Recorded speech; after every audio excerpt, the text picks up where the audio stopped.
Parfait. Bon, bonjour à toutes, bonjour à tous. Bienvenue sur Partnership 0 to 1.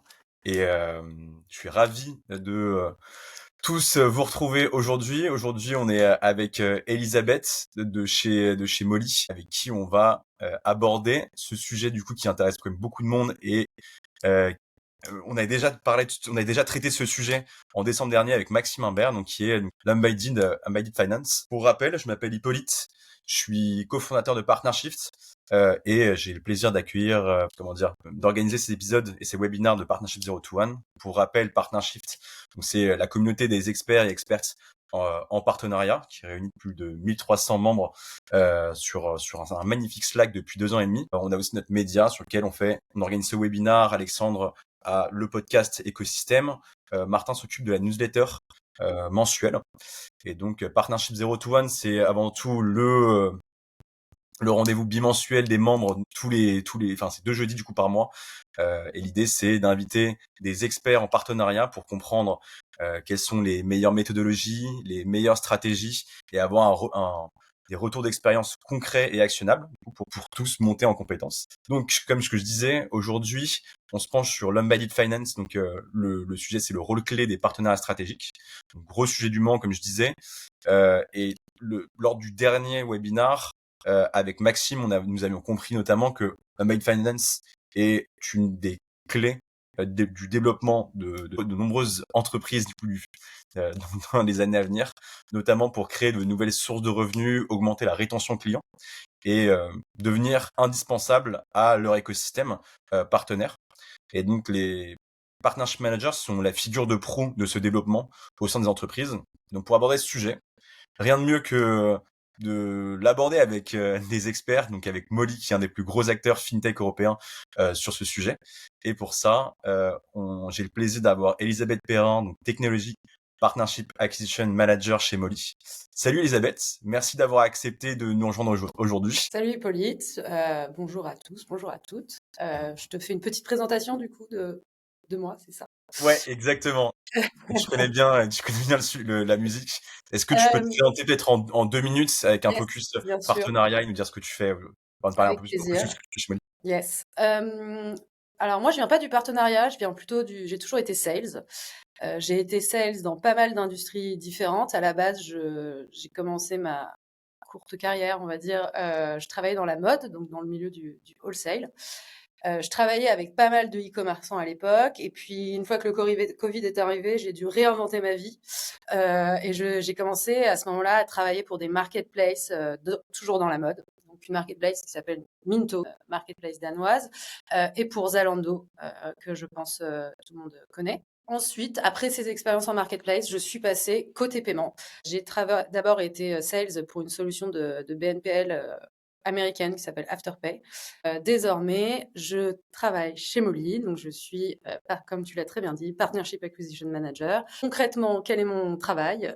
J'aide les boîtes SaaS, les plateformes SaaS, à intégrer du paiement et des services financiers au sein de leur offre. Je travaille pour Molly, donc Molly, comme tu l'as dit, c'est un gros acteur du paiement, une grosse fintech européenne. On est une boîte néerlandaise basée à Amsterdam depuis 20 ans, avec une ADN à la base. On a commencé à travailler plutôt avec on appellerait des PME et aujourd'hui on travaille avec des plus gros comptes également. Voilà, on est ce qu'on appelle vulgairement un PSP.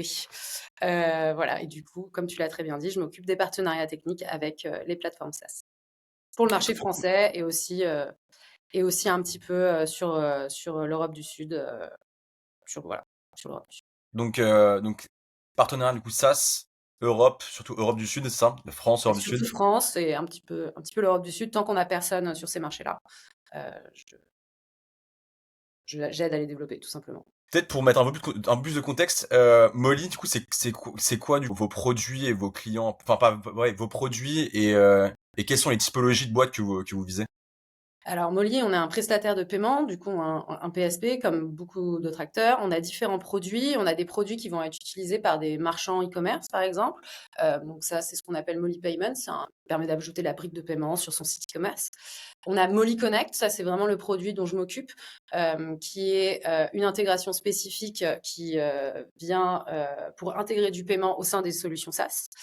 Et ensuite, on a également plein d'autres produits comme une offre de capital pour pouvoir souscrire à des prêts, de la facturation, on peut faire des liens de paiement et on ouvre de plus en plus nos différents produits, mais ça j'en parlerai un petit peu plus tard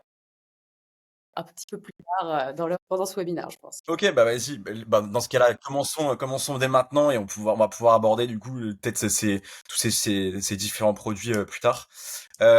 Déjà pour poser un peu le contexte sur qu'est-ce que l'Unbinded Finance.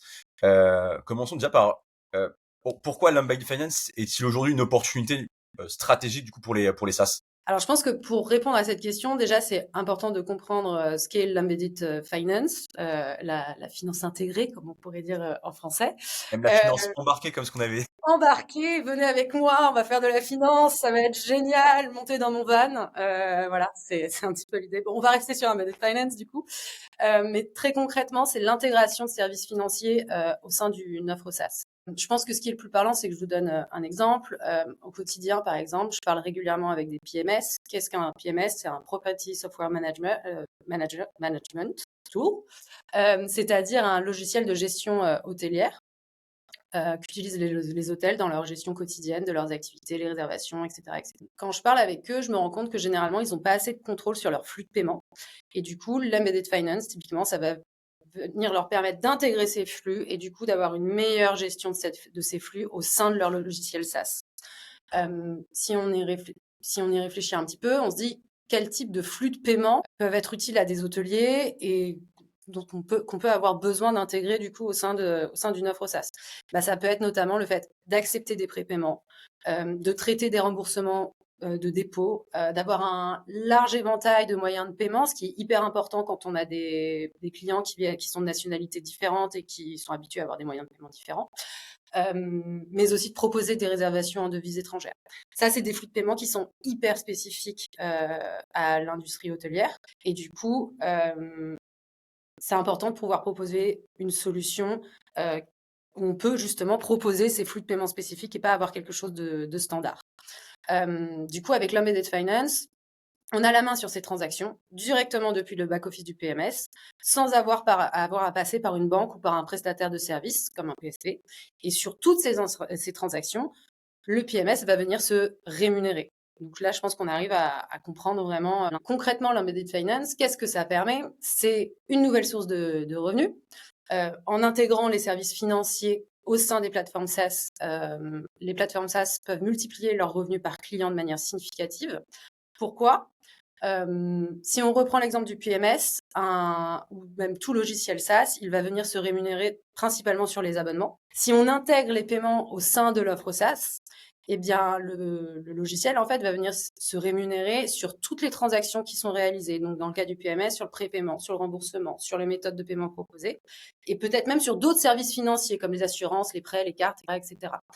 Du coup, plus les hôtels réalisent de transactions, plus le PMS va pouvoir se rémunérer à chaque transaction et du coup, plus le revenu par client il augmente. Tout ce petit processus-là, il améliore également la fidélité des clients. Pourquoi? Lorsqu'une plateforme SaaS, elle gère à la fois le logiciel, les services financiers, ça rend les coûts de changement de plateforme beaucoup plus élevés pour un client et ça renforce leur fidélité à la plateforme. Concrètement, ça signifie qu'au sein de la même plateforme, le client peut gérer ses paiements, son assurance, souscrire un prêt, etc., etc. Et du coup, comme je l'ai dit, le coût de changement devient très élevé. Pour imager ça, j'aime bien utiliser un exemple que je connais assez bien. C'est celui de Molly, tout simplement. Donc, Molly, c'est une solution SaaS, c'est un prestataire de paiement. au sein de son petit dashboard Molly, quand on se connecte, on peut gérer ses paiements, assez straight to the point, mais on peut aussi s'offrir une offre de capital, facturer ses clients, envoyer les liens de paiement, on peut faire toutes ces choses-là.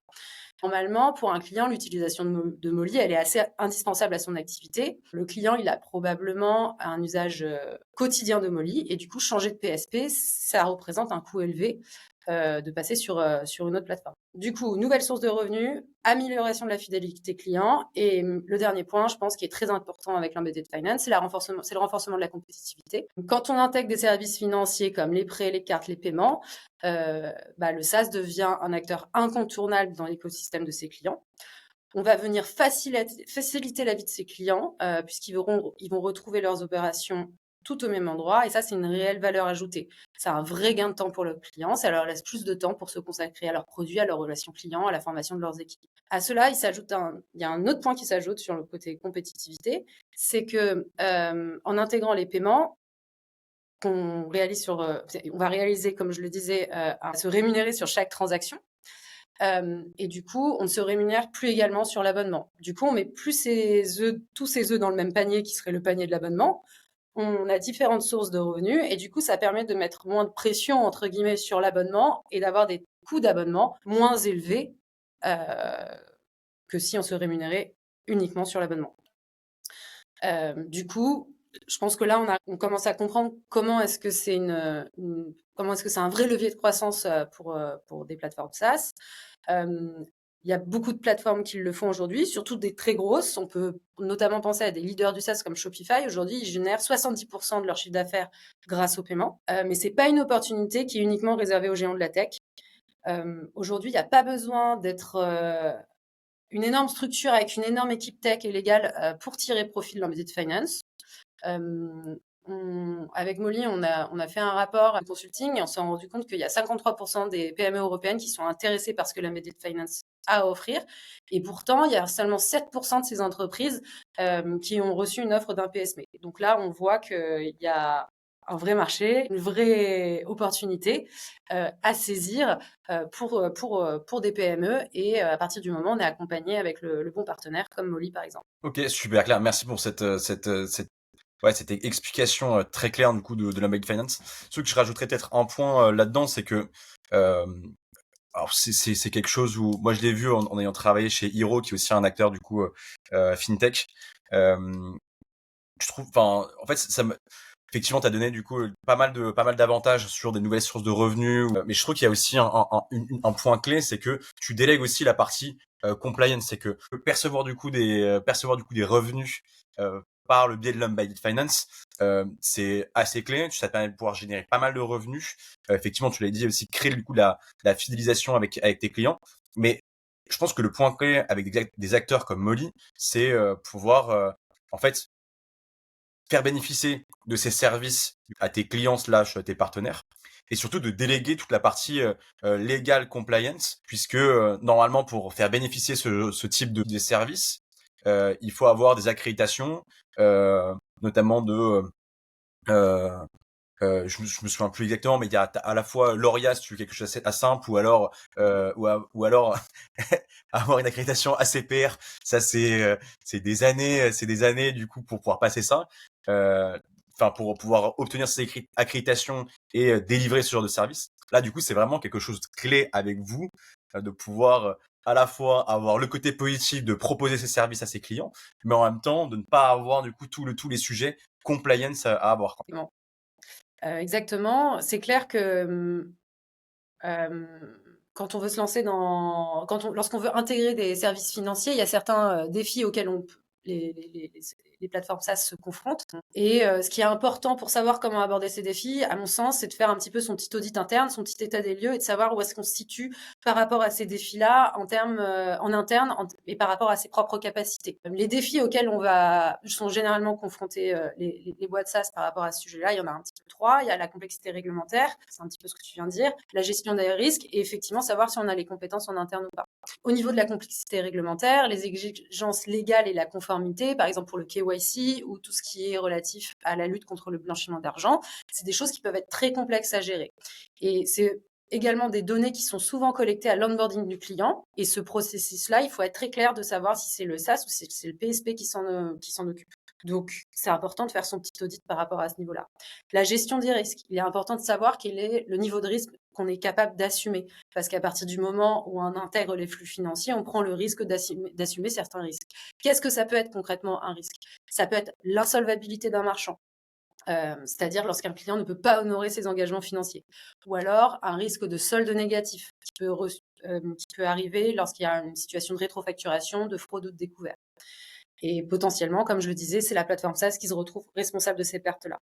Et enfin, savoir si on a les compétences en interne nécessaires. Ça demande souvent des nouvelles compétences ou des ressources très spécialisées pour d'avoir des équipes KYC, des équipes de lutte contre, j'ai pas envie de faire d'anglicisme, mais de lutte contre le blanchiment d'argent, ou alors même des équipes support très spécialisées par rapport au paiement. Et tout ça, c'est des couches supplémentaires de complexité. Est-ce qu'on dispose vraiment de ces équipes en interne? Et effectivement, tu l'as bien dit, une façon de surmonter tous ces défis, c'est de s'associer à des partenaires spécialisés avec un PSP comme Molly pour réduire le risque et s'appuyer sur l'expertise de ce partenaire-là. Et du coup, c'est vrai que chez nous, on apporte une solution qui est vraiment clé en main. On établit une relation directe avec les clients tout en gérant pour la solution SaaS la conformité, les risques financiers et la complexité opérationnelle. C'est très clair. Et c'est peut-être pour recentrer le sujet sur les partenariats, quel est le rôle en fait jouent les partenariats dans le succès d'une stratégie d'embedded finance pour un SaaS? Je pense que c'est une question qui est assez intéressante et à mon sens, il y a un petit peu deux pans pour répondre à cette question-là. Ce qu'on se disait, c'est que le SaaS, il a vraiment besoin de s'appuyer sur l'expertise de son partenaire de paiement. C'est ce qu'on vient d'expliquer pour offrir une meilleure une meilleure expérience utilisateur à ses clients. Donc, une fois qu'on a réalisé son petit audit interne, normalement, déjà, on a une idée de ce qu'on peut faire, ce qu'on peut pas faire. Donc, on est censé avoir une petite idée du modèle de collaboration et du type de partenariat qu'on recherche. Normalement, on va regarder un petit peu deux choses. Il y a le modèle de collaboration qu'on recherche. Donc là, c'est un petit peu tout ce qui va relever de la partie contractuelle, du pricing, etc., etc. Et ensuite, il y a vraiment la partie accompagnement. Qu'est-ce que propose le PSP? Comment est-ce que le PSP peut venir m'accompagner pour que je puisse apporter de la valeur à mes clients? Et quelle est la responsabilité du PSP sur certaines choses et celle de la plateforme SaaS sur d'autres choses? Si on se focus sur les modèles de collaboration, il y a plein de modèles de collaboration différents qui existent sur le marché. Moi, j'ai pris le parti, par souci de simplicité, de parler surtout de deux modèles de collaboration qui sont les plus courants. Il y a un modèle qui est celui du partage de revenus, qui est un modèle, je pense que les gens connaissent assez bien parce que c'est aussi généralement ce qu'on peut retrouver sur des partenariats avec des agences, ce genre de choses. Ouais, exactement. Qui permet, et donc comment est-ce que ça fonctionne concrètement, un modèle de partage de revenus? La plateforme SaaS va rediriger ses clients vers un prestataire de paiement comme Molly et en les redirigeant, il va générer une commission. Ça, c'est une solution qui est assez intéressante pour les SaaS en démarrage, pour des startups ou alors pour des plateformes SaaS qui sont un petit peu frileuses, qui veulent tester de l'embedded finance sur un format light pour tester, voir comment ça se passe et ensuite rester sur setup ou choisir l'option au-dessus, entre guillemets. Ensuite, pour des solutions SaaS plus établies, il y a la possibilité d'adopter une approche qui est entièrement intégrée. L'avantage de cette approche, c'est qu'elle permet de contrôler la tarification. Qu'est-ce que ça veut dire? Concrètement, ce que ça veut dire, ça veut dire que le PSP va vendre un taux pour différents moyens de paiement, pour différents services financiers, à la plateforme SaaS. Donc, il contracte entre le SaaS et le PSP. Et ensuite, le SaaS va venir revendre ce taux à ses clients en apposant sa marge. On voit bien que la logique de contrat est complètement différente qu'un partage de revenus et on comprend aussi pourquoi dans ce modèle-là, le SaaS a des responsabilités du coup qui sont beaucoup plus importantes. Vu que les responsabilités sont plus importantes, c'est pas forcément un modèle qui fonctionne pour tout le monde. Nous, on voit chez Molly que ça marche bien pour des plateformes SaaS qui génèrent un certain nombre de revenus transactionnels, qui évoluent au sein d'une verticale très précise et qui ont un grand nombre de petits clients. Par exemple, un de nos partenaires, c'est ZenChef. Je ne sais pas si ça te parle. C'est quand même un des gros acteurs food tech français, ouais. Exactement. ZenChef, je trouve que ça illustre pas mal cette situation-là. Donc ils sont assez présents partout. Donc voilà, il y a un certain volume transactionnel qui est généré.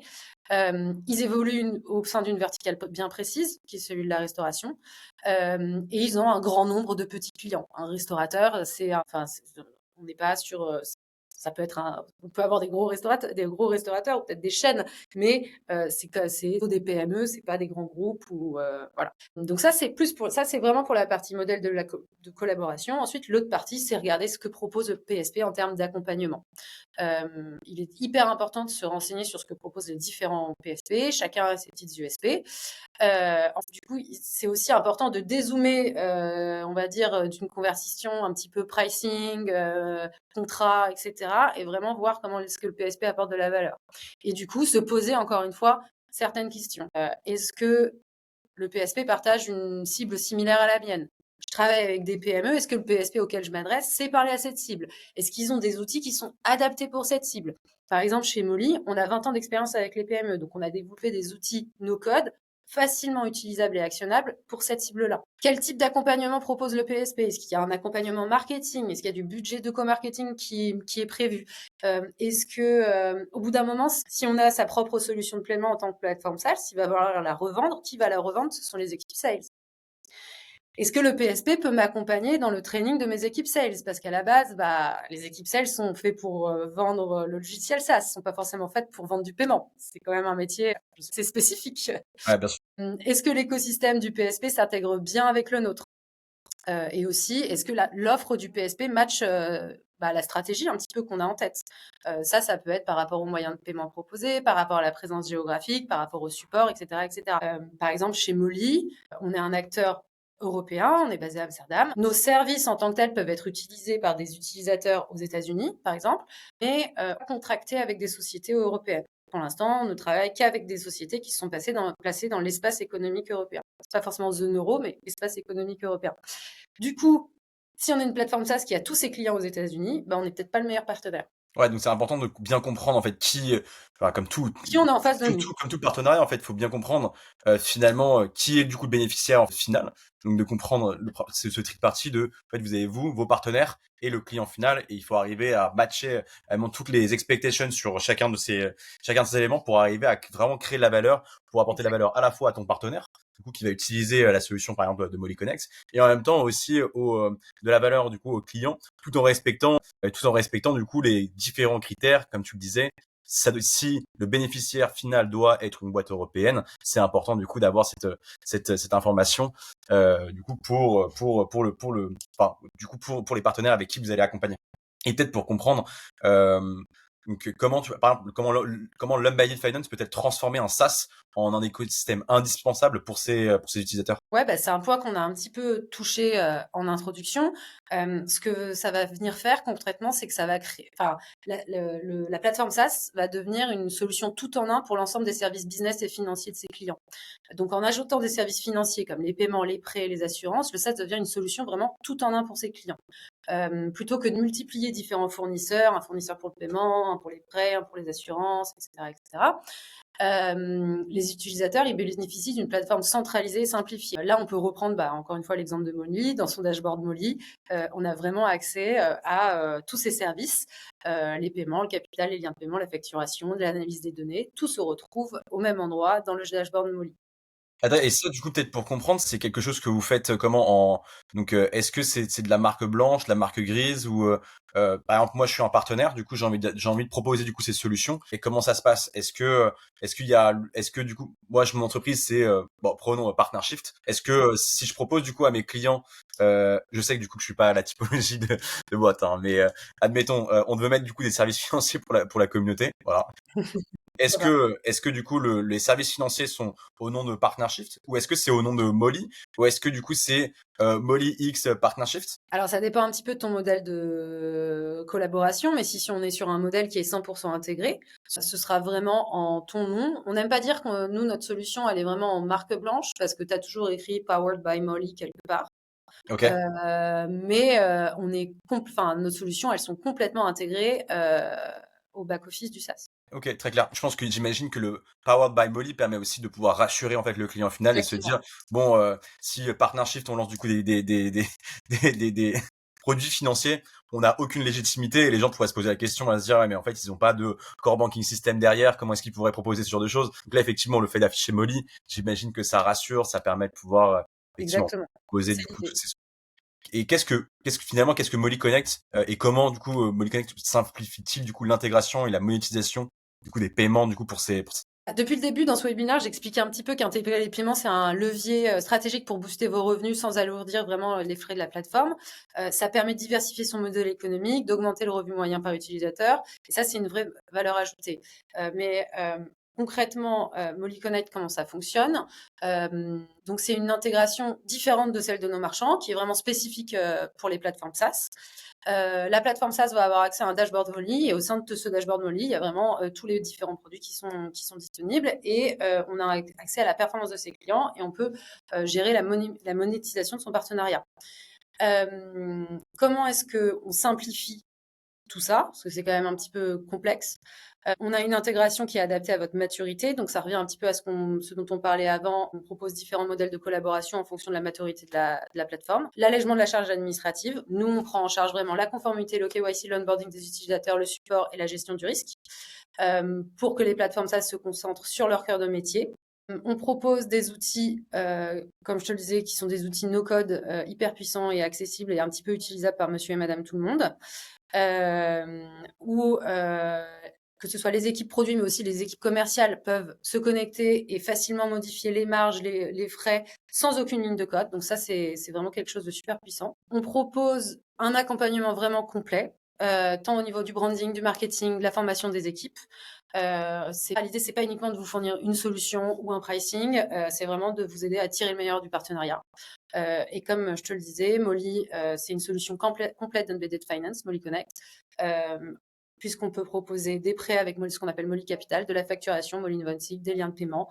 On commence à développer également des comptes pro, ce genre de choses. Ok, très clair. Et donc, par exemple, toujours on reprend cet exemple de j'ai envie d'intégrer du coup des solutions financières. Aujourd'hui, moi, je m'y connais pas du tout. Donc, du coup, Ouais, tu me disais donc il y a à la fois donc des outils no code ou il y a un accompagnement interne. ouais, C'est-à-dire que je viens vous voir et je vous dis bah voilà, mon business,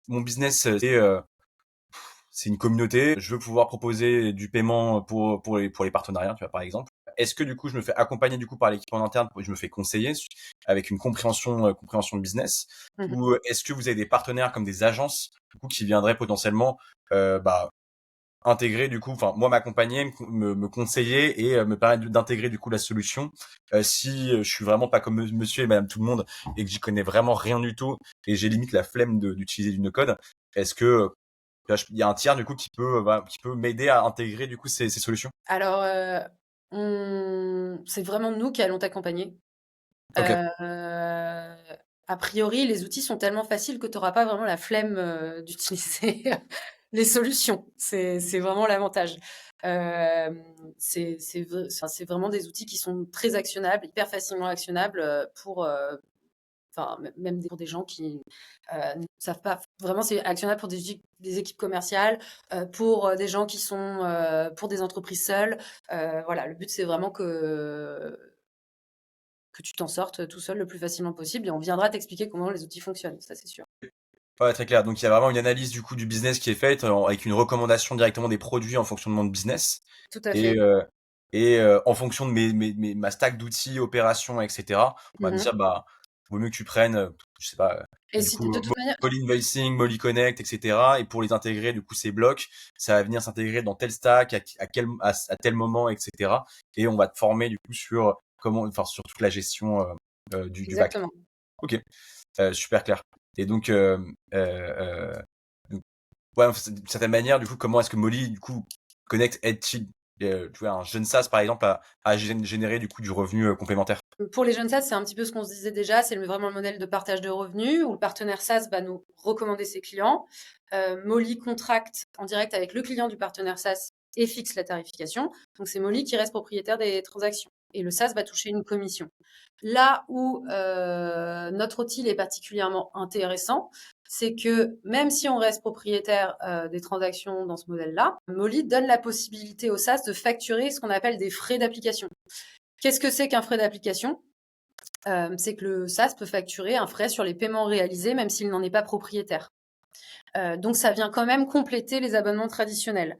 C'est une première étape vers un système 100% intégré. C'est une petite entrée, un petit amuse-bouche pour lui donner un avant-goût de ce que pourrait lui apporter un modèle 100% intégré si jamais dans X temps il a les volumes, etc., etc. Ok, super clair.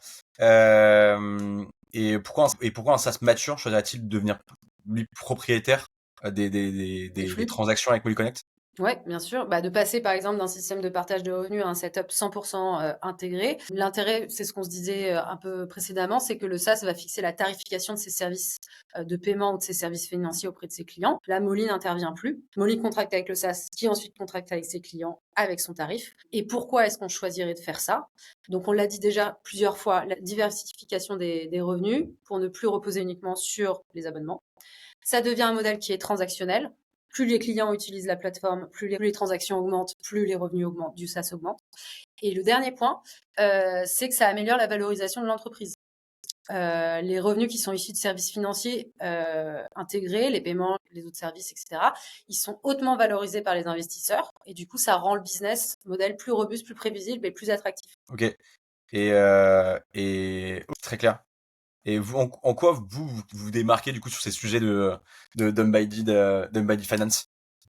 Alors, c'est vrai que l'embedded finance, c'est un sujet qui est assez vaste, sur lequel il y a énormément d'acteurs aujourd'hui qui se positionnent et de plus en plus qui se positionnent dessus. Je pense que la façon dont Molly se démarque est très liée à l'histoire de Molly. Molly, concrètement, c'est un acteur qui parle le même langage que les PME. Je vous l'ai dit, on est une entreprise néerlandaise basée à Amsterdam depuis plus de 20 ans. Depuis le début, notre positionnement, il est très clair. C'est simplifier l'accès au paiement pour les PME avec un produit qui est assez léché, des intégrations plug and play. Et donc, le but, c'est vraiment de venir simplifier la gestion financière et donc la vie de ces entreprises-là. À partir de ce postulat-là, maintenant qu'on a ça bien en tête, le produit, notre accompagnement, il est vraiment teinté de cet ADN. Donc notre offre, elle est adaptée aux petites et aux moyennes structures. L'intégration, comme je vous ai dit, en fonction de la maturité de notre entreprise, parce que c'est pas parce on a une ADN qui vient plutôt du self-serve qu'on ne sait travailler qu'avec ces entreprises-là. Non, on travaille aussi avec des plus grosses structures. Du coup, on propose différents modèles de collaboration pour s'adapter à tout le monde. Et enfin, le fait qu'il y ait vraiment zéro complexité opérationnelle, parce qu'on prend en charge tout ce que les SaaS n'ont pas envie de prendre en charge, l'onboarding, le KYC, la conformité, la gestion du risque et le support. Donc, voilà, je pense que c'est comme ça vraiment qu'on vient se démarquer, c'est en parlant aux petites et moyennes entreprises. Est-ce que tu peux me donner peut-être un cas d'usage là de comment est-ce que vous avez problématique rencontrée du coup par un client, comment est-ce que vous l'avez accompagné Ouais. à lui développer du coup son bon, c'est comment dire à l'accompagner du coup à mettre en place du coup des solutions comme Molly du coup à destination de ses clients et qu'est-ce qu'ils ont attiré du coup comme bénéfice. Ouais, carrément. Je peux te parler notamment d'un de nos clients qui, au Netherlands, qui s'appelle Booking Expert. Concrètement, qu'est-ce que c'est? C'est une plateforme de réservation et de gestion pour les professionnels du loisir, donc pour tout ce qui est camping, parcs de vacances, ce genre de structure. Donc, je pense que pour comprendre un petit peu leurs soucis, c'est un petit peu important de se mettre bah, d'avoir bien en tête à quoi ressemble la journée type des gens qui utilisent ce logiciel. Donc, pour moi, j'imagine un petit peu un camping en pleine saison qui tourne à plein régime et comment ça se passait avant de travailler avec Molly. Donc, il faut un peu imaginer la scène. Tu arrives dans un camping en pleine saison, il fait chaud, il y a les enfants qui s'impatientent et au comptoir, il y a le personnel du camping qui s'active comme il le peut. Le souci, c'était que chaque paiement devait être retapé manuellement sur un terminal autonome. Donc, je sais Ouais. pas si tu imagines ce que ça peut représenter de saisir manuellement toutes ces transactions. Ah, non mais c'est l'enfer en fait. C'est Enfin, le l'enfer, truc devient ingérable. ingérable. Et du coup, ça favorise les erreurs de saisie, ça engendre des délais, tout le monde s'impatiente, c'est désagréable pour le personnel, pour les vacanciers, bref, c'est sympa pour personne. Donc ça, c'est la première partie de la situation. Et ce qui se passe dans les coulisses, c'est que côté compta, c'est un peu la galère aussi. Parce que les équipes en fait des campings devaient rapprocher les transactions à la main et jongler entre Booking Expert qui était leur outil de gestion et puis des reçus papier. Donc tout prenait un temps pas possible et encore une fois grosse possibilité de faire des erreurs dans cette situation-là. Et le pire c'était du coup les jours souvent dans les campings, enfin c'est du samedi au samedi, donc les jours de grand départ et d'arrivée avec des chassés croisés, des dizaines de paiements à traiter, la plateforme qui rame, etc., etc. Donc des situations assez stressantes. Et donc, c'est dans ce contexte que là, Molly est arrivée. Pas avec une baguette magique, hein, mais on a permis du coup une intégration plus fluide et connectée et qui a vraiment facilité la vie des équipes des campings qui utilisent Booking Expert. Et donc, du coup, pour ça, qu'est-ce que vous avez mis en place, du coup, pour leur permettre d'éliminer, du coup, la friction, enfin, améliorer, du coup, leur process en interne, plus créer de friction, du coup, sur le paiement, comme ce que tu disais, et faire en sorte qu'ils puissent se focaliser, peut-être, eux, sur l'expérience client du camping. Enfin, bref, qu'est-ce que vous avez fait, que vous avez mis en place? Yes. Concrètement, quand Booking Expert a intégré Mobility Connect, ça a été un vrai game changer pour eux. Donc, ce que ça a changé, c'est que ça a permis une gestion vraiment unifiée des paiements, que ce soit en ligne et sur place. On a mis en place, on a intégré le terminal Molly. Donc, tous les paiements, qu'ils soient faits en ligne avant l'arrivée ou alors au comptoir à la réception ou le paiement d'une activité sur place, etc. Tout passe dans le système de Booking Expert. Du coup, ça fait moins d'erreurs manuelles, moins d'écarts de caisse et une vue d'ensemble hyper claire pour les équipes. La conclusion, tout ça, ça engendre un énorme gain de temps et d'efficacité pour les équipes, comme tu peux t'en douter. Le terminal, il est complètement connecté au logiciel, tout est automatisé, les paiements s'enregistrent automatiquement. Le rapprochement comptable et la réconciliation est hyper facilité et du coup, les équipes peuvent vraiment se concentrer sur l'accueil des clients et pas sur les tickets de caisse. Ça a aussi permis, et là, on retouche à l'idée d'avoir lorsque tu intègres tes flux de paiement, ça permet d'avoir des flux de paiement très spécifiques aux industries. Ça a permis des remboursements rapides et sans friction. Plus besoin de passer par un interlocuteur comme une banque ou un PSP et d'attendre pour que les remboursements soient faits. Les remboursements se font en un clic directement dans le back-office qui améliore aussi grandement l'expérience client. Et pour faire tout ça, Booking Expert, ils ont créé leur propre solution de paiement qui s'appelle Bex Payment. Et du coup, ça, c'est un vrai move stratégique qui leur permet d'avoir plus de contrôle sur les frais, les marges, le reporting, une meilleure expérience client puisque tout est fluide, intégré et personnalisé et ça leur permet également d'être plus rentables en améliorant leur marge sur chaque transaction. Du coup, c'est vraiment une situation, je trouve, ce petit case study où Molly Connect a permis de transformer en gros une galère administrative en un levier de croissance en mettant en place un nouveau modèle qui soit plus intégré, plus rentable et plus centré en tout cas sur l'utilisateur. Ah ouais, c'est clair.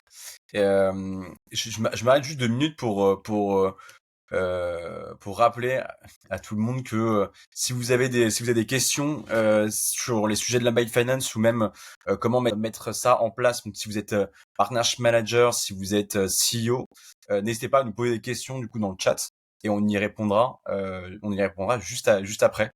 Euh, voilà. Et j'aimerais du coup peut-être savoir du coup qu'est-ce qu'on peut retenir du coup tu vois, en parlant de tout ça, mais qu'est-ce qu'on peut retenir du coup de l'impact de la Byte Finance sur les SaaS aujourd'hui, peut-être un peu pour nous se projeter, peut-être en tant que partnership manager, en tant que CEO, pour un peu, enfin, qu'est-ce que du coup cette solution, qu'est-ce que la Byte Finance du coup enfin, pourrait avoir comme impact? Je pense que c'est un peu la conclusion pour moi. Et s'il y a une chose qu'on peut retenir, c'est un petit peu la même que probablement que ce que tu avais retenu quand tu avais fait ton webinaire avec Maxime la dernière fois, c'est que vraiment ça révolutionne les modèles économiques des SaaS. Moi, demain, j'ai envie de monter une solution SaaS, l'abonnement n'est plus le seul moyen de se rémunérer. Ça ouvre un petit peu un nouveau monde. Et si on applique le cas par rapport à Molly, moi, je trouve que Molly, en fait, vient répondre au fait que la Medit Finance va se démocratiser, n'est plus quelque chose qui est réservé aux géants de la tech. Et du coup, Molly est un bon partenaire pour accompagner des petites structures dans ce projet-là. Ok, très clair. Et généralement, les interlocuteurs que tu as, c'est qui? C'est des partnership managers, c'est des CEO, c'est comment est-ce que comment ça se passe un peu qui Ouais, sont les très bonne targets, qui sont du question. coup les cibles? C'est soit des partnership managers, soit des CEO, effectivement, parce que il y a beaucoup de sociétés. Enfin, ce qui est intéressant quand on travaille avec les boîtes SaaS, c'est qu'on peut travailler avec des entreprises qui ont 10-15 employés, mais qui vont processer énormément de transactions au final. Mais donc, c'est pas non plus des énormes entreprises. Donc, tous ces sujets-là sont souvent aussi, c'est souvent le CEO qui va les porter. Je parle aussi avec des gens du produit, pas mal. Ok. Voilà, ça dépend un petit peu, ça dépend de la taille de l'entreprise et ça dépend un petit peu qui au sein de l'entreprise vient porter les sujets, tous les sujets liés au paiement. OK, très clair. Si ça te va, je te propose de passer peut-être, aux questions, parce qu'on a une première question de Thomas OK, et j'aurais peut-être une ou 2 questions, à la fin à te poser. carrément. Hem, Écoute, là, on a Thomas, du coup, qui pose la question. Merci déjà Thomas, pour la question. Comment est géré le KYC et la tarification si Booking Expert veut également proposer du BNPL, par exemple avec Alma, sachant que Alma étant intégré nativement sur Molly? Alors en fait, Alma, c'est un des moyens de paiement qu'on propose chez Molly. Et du coup, le contrat, on va dire, de Booking Expert, il va être avec Molly. Donc, le KYC va vraiment être géré au niveau de Molly. Une fois que celui-ci est validé, j'essaie je n'arrive pas à comprendre si les deux questions étaient liées. Mais voilà, une fois que le KYC est validé, ensuite, il y a enfin, Booking Expert peut choisir en fonction des marchés d'activer ou pas la méthode de paiement qu'il veut, dont Alma. Et au niveau de la tarification, lorsqu'on est sur un modèle qui va être 100% intégré, enfin, Booking Expert va venir pricer lui-même Alma. Très clair. Très clair. Merci. Et merci Thomas pour ta question. N'hésitez pas si vous avez d'autres questions pour Elisabeth et pour Molly pour mieux comprendre du coup la finance embarquée. Euh, Est-ce que c'est quoi les défis un peu du futur des SaaS? Enfin, quels sont du coup les futurs comment dire, les défis futurs auxquels du coup les SaaS Par rapport doivent relever du coup et pour maximiser du coup la finance embarquée, l'embedded finance? l'embedded finance, c'est vrai là, bon, là, c'est très cool, on en parle beaucoup, c'est assez tendance comme sujet. Il y a plein d'opportunités, mais concrètement, ça peut aussi être une petite galère. Donc, enfin, voilà, il y a des petits défis, effectivement, comme tu le dis. Déjà, une des premières choses, et ça, c'est quelque chose que je me suis aussi rendu compte en préparant ce webinaire et en essayant de me trouver plein d'infos à droite à gauche, c'est qu'il n'y a pas énormément de littérature accessible sur le sujet et surtout en français. Aujourd'hui, il y a beaucoup de cas d'usage américains, c'est souvent pensé pour des géants du SaaS ou des fintech ultra matures. Donc c'est très loin de la réalité des PME ou d'un éditeur SaaS européen. Et du coup, je pense que ça participe au fait que ça ralentisse l'adoption, que les gens prennent un petit peu de temps sur le fait de réfléchir dessus. On a besoin de plus de partage, plus de retours d'expérience, plus de récits de terrain. Et ben, l'avantage, c'est que c'est aussi pour ça qu'on est là aujourd'hui. Donc ça, c'est cool. Le deuxième défi, c'est la réglementation et la conformité. Donc c'est un sujet pas très glamour, mais c'est complètement crucial. L'environnement financier, il est ultra régulé, il bouge en permanence. Dès qu'on touche à un paiement, à un crédit, à des données bancaires, on entre dans un champ de contraintes légales. Il y a le KYC, enfin, la DSPD, DSP2, RGPD, PCI DSS, enfin bref, plein de trucs. Ça peut être un peu flou. Quand bien même le PSP prend en charge généralement la conformité par rapport à ces exigences légales, c'est quand même bien de les comprendre. Parce que ces exigences légales, elles vont inclure au sein d'une offre, par exemple, certains coûts qui en fait sont liés sur lesquels on peut pas revenir, qui sont liés à des exigences légales. Par exemple, le 3DS, c'est très lié à la DSP2, donc c'est pas quelque chose qu'on peut retirer d'une offre. Donc c'est important de quand même comprendre cet environnement-là, à défaut de venir vérifier sa conformité, quoi. L'autre enjeu pour moi, c'est l'expérience utilisateur.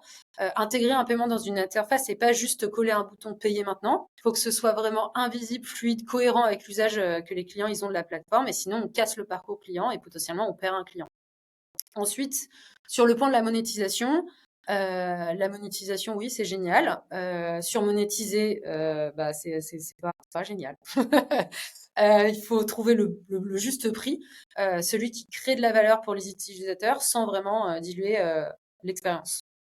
Et enfin, trouver le bon partenaire technologique, qui peut être un long process parce que nous sommes de très nombreux acteurs sur ce, ce, sur Sur ce ce marché. sujet. Donc, prendre son temps, aller voir ce que tout le monde a à proposer, faire le tour des popotes et essayer vraiment de choisir le bon partenaire. Ok, très clair. On a une question de Mathias qui nous dit donc l'embedded finance fonctionne très bien sur bon nombre de pays, mais a du mal à percer en France à cause des VADS. C'est quoi, c'est VADS? Du coup, Mathias, c'est les ventes à distance, non, c'est ça? Ou des tarifs, Euh, de façon générale aussi des tarifs des banques. ouais, tarif du coup des banques, donc agressif des banques, ouais. En plus des mesures de rétorsion sur le crédit. Ouais. T'es un boss, Mathias. Comment faites-vous? aujourd'hui? Bah, c'est une très bonne question. C'est une très bonne question. Enfin, moi, c'est quelque chose avec lequel je travaille avec mes clients. Euh, Ça demande, déjà, ça demande que généralement le logiciel SaaS connaisse bien ses clients. Ce qui va se passer, c'est que généralement, le SaaS sait combien paye ses clients et le logiciel va venir chercher à pouvoir faire une offre où en fait, il devient plus intéressant qu'une banque. Que ce soit au niveau du pricing. Donc ça, à la limite, peut-être qu'au niveau du pricing, ça va être une offre qui va être peut-être alignée à ce que va proposer une banque. Mais au niveau des services et du fait d'avoir des flux de paiement qui soient vraiment spécifiques à l'industrie, ça, c'est pas forcément des choses que les banques, sur lesquelles les banques ont autant d'agilité. C'est important, effectivement, il y a le pricing, mais il y a encore une fois, il y a aussi cette discussion qui est liée autour de la valeur. Le but, c'est vraiment de faire en sorte de proposer une offre qui soit un no-brainer pour les clients du SaaS, tant au niveau du pricing, que ce soit très attractif, et aussi au niveau de la valeur ajoutée. Et comment est-ce qu'on fait ça? En parlant avec nos clients, tout simplement. Ils connaissent bien leurs clients, on discute, et généralement, on arrive à trouver un terrain d'entente. Ok. Donc ce que tu dis, c'est qu'en fait, finalement, des banques traditionnelles peuvent être plus agressives du coup sur les offres par rapport à Molly, mais en revanche, vous avez comment dire, vous avez tout le service derrière et vous avez, j'imagine du coup, des équipes qui sont, des équipes qui sont là en support. Vous avez à la fois du coup un service, une intégration du coup dans d'intégration. Donc il y a pas que le pricing. Le pricing ne justifie pas tout. Du coup, Exactement. Mathias nous dit C'est ce que Mathias. oui, c'est une question de valeur perçue. C'est certain, mais beaucoup d'acteurs en France ne regardent que le pricing. Ouais, c'est vrai. Il reste encore beaucoup de pédagogie à faire là-dessus, réconciliation, omnicanalité. Qu'est-ce que du coup, Complètement. peut-être je pourrais lui répondre à Mathias? Mathias, que je Ouais. suis 100% d'accord avec lui. Mathias Moi aussi, en plus, je suis d'accord vient avec de toi. résumer mon day-to-day job. Voilà.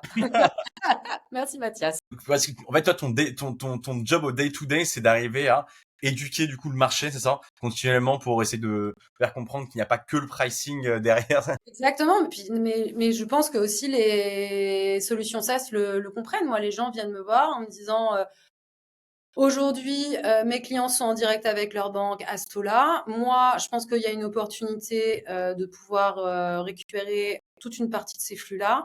Par contre, pour le faire, j'ai besoin d'être pricé au moins au même niveau que les banques. Et après, c'est vraiment éduquer sur la valeur, le fait d'avoir des transactions qui sont très spécifiques aux industries et le fait d'avoir beaucoup plus d'agilité que ce que peut proposer une banque. Sachant qu'à l'inverse, du coup, les banques, et enfin bon, c'est pas une question pour, enfin comment dire, enfin pour essayer de plutôt de comprendre, c'est les banques elles proposent quoi du coup comme service, c'est-à-dire qu'elles justifient, enfin elles n'ont que le prix ou tu vois par rapport à un Molly c'est, Aucun service, voilà. ouais on est d'accord, il y a il y a aucun Il service. n'y a aucun service. Le but, c'est vraiment de shifter. En fait, le but il est vraiment sur le fait de shifter la conversation sur pas que du pricing, mais aussi de la valeur. Parce que si on reprend par exemple, je sais pas, l'exemple de Booking Expert, quand tu dois faire des remboursements et que il y a des goulets d'étranglement, que ça coince, c'est du temps perdu, c'est du temps perdu pour les équipes, c'est du temps perdu pour tout le monde. Si à prix équivalent de ta banque, tu as un produit qui marche mieux, c'est un no-brainer. Tu vas utiliser le service de paiement du logiciel SaaS que tu utilises. Ouais, bien sûr. En plus, t'as même pas à changer d'écosystème. Enfin, tout se fait au même endroit. Ouais, c'est clair. En fait, je pense il y a un peu une différence de, il y a sûrement une éducation auprès de, je dirais des tech friendly ou des personnes du coup qui sont, bon, je fais un peu un, comment dire, je fais un peu un profil, mais pour des personnes du coup sachant qui sont dans l'univers tech, SaaS, etc., ils arrivent à peu près du coup bien voir du coup comment mettre ça en place. J'imagine, c'est une supposition. Mhm. Alors que en France, dans le monde de la finance, on est très lié. Enfin, j'entends beaucoup la génération de nos parents et voire même autour de moi. Enfin, tu vois, j'ai 30 ans et j'ai des copains qui pensent encore que bon, du coup, la banque c'est son conseiller. Tous les offres qu'ils proposent ce sont les meilleures. Je l'ai même entendu du coup que si on retourne côté B2B, à l'époque où je bossais chez Euro, donc des clients qui pour eux c'était la banque est un partenaire de confiance qui même si ils ont peu de services et enfin comment dire, ils ont les meilleurs services au meilleur prix, etc. Et ça se fait très sur, on pourrait résumer sur le relationnel que tu peux avoir ou l'image du relationnel que tu peux avoir avec ta banque en tant qu'expert? Oui, ce qui est rigolo en plus, parce que je trouve que enfin, même si on parle d'un point de vue relationnel, le relationnel avec la banque, moi, je le trouve pas particulièrement agréable, mais Tu parles en simplement que ça fait très longtemps que j'ai switché des banques je trouve ça traditionnelles. beaucoup plus sympa de s'adresser à moi que s'intéresser à son conseiller bancaire, mais bon, c'est Ouais, non, c'est clair. Et puis même si tu as pour si j'aurais été du coup à cette place, mais comment, par exemple, moi, en tant que participant, du coup, comment peut-on du coup appliquer ces idées du coup à notre propre SaaS tout dès maintenant? Est-ce que tu vois, il faut te contacter, c'est quoi la démarche? Je pense qu'il y a plusieurs choses à considérer. Déjà, le fait d'évaluer son modèle en interne. Ça, je l'ai dit plusieurs fois. Faire son petit audit interne. Qu'est-ce qu'on a déjà fait? Quelles sont mes ressources en interne? Qu'est-ce que j'aimerais bien faire? Définir sa stratégie. Donc, est-ce que mon but, c'est d'augmenter la valorisation de mon entreprise? Est-ce que je veux me développer dans d'autres pays et donc d'avoir les bonnes méthodes de paiement par pays? Est-ce que je veux avoir des flux de paiement vraiment spécifiques pour mon activité? Les bons partenaires, ça on l'a dit, que ce soit Molly ou un autre, mais vraiment se renseigner sur les bons partenaires et ensuite tester et ajuster. Peut-être démarrer avec une intégration assez simple, avec du partage de revenus, voir ce que ça donne. Chez Molly, en plus, on a la possibilité de proposer des frais d'application, comme je le disais, donc ça donne c'est déjà une petite façon de diversifier ses revenus. Et puis ensuite, réévaluer pour voir si ça vaut le coup de passer à un modèle 100% intégré. Ok, c'est clair. Mathias qui nous remercie du coup pour ce pour ce Non mais webinaire et nous Mathias. souhaite une très bonne journée. De toute façon, là on arrive sur la fin. Peut-être, est-ce que tu as là, comme ça à la volée, est-ce que tu as un petit, soit enfin, est-ce que tu as une actu à nous partager sur toi, sur ton entreprise, sur ton écosystème? Et une deuxième question aussi en même temps, comme ça je fais les deux. Est-ce que tu as peut-être une recommandation, un conseil du coup à nous partager? Tu peux me répéter parce qu'en même temps, je laissais les commentaires, ce qui n'était pas une bonne idée. Je ferme les commentaires. Attends une seconde, on va juste avant de reposer du coup cette question, j'avais pas vu. Elou, il est vrai que le cost saving nécessite une analyse très approfondie de ses process et de ses objectifs, alors que le pricing est une analyse court-termiste. Ok, ouais, super clair. Je sais pas si tu veux répondre du coup à Elou avant de Je pense clôturer. que, oui, oui, oui, je pense j'ai l'impression que c'est plutôt une petite analyse, mais on a un petit peu compris l'idée. Parfois, enfin, si on veut vraiment faire des économies d'échelle, on pense pricing, pricing, pricing, surtout dans notre mentalité française assez axée là-dessus, alors que il faut aussi penser valeur et il y a des endroits qui ne sont pas forcément liés au pricing où on peut vraiment pour autant gagner sur certains coûts. Ouais, c'est clair. Bon, pour clôturer, ouais, je te demandais, est-ce que tu as une actu perso ou une actu de ton entreprise ou de l'écosystème que tu souhaites partager? Enfin, Bah, toi, je ton pense entreprise ou le Byte Finance? Ah bah là, moi, l'actu perso, le webinaire, c'était mon actu perso, personnellement. Du coup, on organise, bah si, on a encore une actu ensemble. Donc, on organise un petit workshop deep dive sur la finance le 22 mai. Donc, voilà, dans un petit mois, un petit peu plus d'un mois. Donc, c'est mon actu du moment. Bah écoute, ouais, exactement. Vous allez retrouver du coup comme après chaque webinaire un petit message où vous allez pouvoir mettre vos commentaires si vous avez apprécié évidemment cet épisode et surtout une invitation pour ce workshop. On a dit qu'il serait limité à 20 personnes, il me semble, c'est ça? C'est dans vos bureaux, donc le jeudi 22 de 8h30 à 10h. Et Sur un format petit déj. Donc, si vous êtes une solution SaaS qui souhaiterait commencer à intégrer des paiements ou qui peut-être le fait déjà mais voudrait passer à la vitesse supérieure, n'hésitez pas à venir. ok, bah écoute, sur cette bonne nouvelle, euh, écoute, on va pouvoir clôturer. En tout cas, merci à tous d'avoir participé à cet épisode et puis bon, n'hésitez pas nous partager si l'épisode vous a plu, si comment est-ce qu'on pourrait améliorer, même si c'est des recommandations de personnes à inviter. Et puis bon, merci surtout à toi, Elisabeth, pour Merci à euh, toi. pour l'organisation de cet épisode. Super bien géré. Du coup, c'était vraiment top comme épisode ensemble. Moi, j'ai beaucoup apprécié tous nos échanges pour construire cet épisode. J'ai appris beaucoup de choses sur le Mind Finance. J'espère que ça a été le cas du coup aussi pour tout le monde aujourd'hui. Et surtout, merci pour le partage d'expérience sur la préparation. On peut te retrouver donc à la fois donc on a annoncé donc, il y a le workshop, donc vous allez recevoir une invitation et aussi on peut te retrouver. Tu proposes une offre avec 1 heure de Tout à call fait. pour aider les membres et participants à évaluer comment la May Finance peut bénéficier à leur business. Puis bon, prenez du coup cette heure de call, n'hésitez pas, ça peut être Voilà. super intéressant et valorisant pour vous. Et puis bon, sinon on se retrouve le 22 du coup chez Molly.